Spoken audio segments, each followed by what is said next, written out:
checking my eBay sales, and one of the customers on eBay was asking me about my listing on this TH125 drive sprocket, 37 tooth.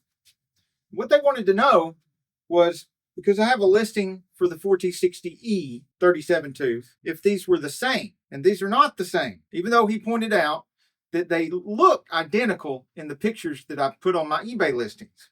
If you look at them here, they look pretty much identical in real life too. No matter which angle you look, they pretty much look identical, but I assure you they are not. Don't try to swap these out one for the other.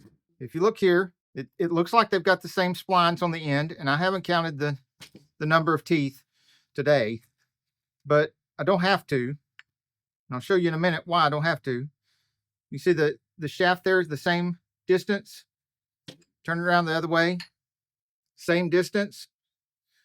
If you take these off and lay them on each other, they've got the same number of teeth. If you lay the correct chain that fits this one onto this one, the chain seems to fit well. But there is one big difference.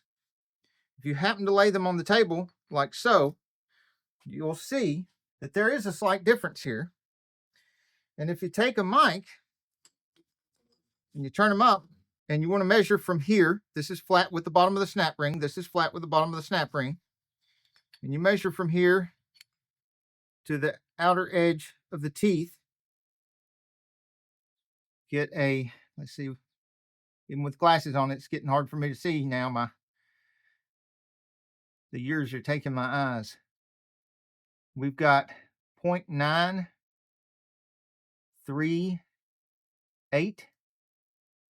0.938, and here we have, oh, much less.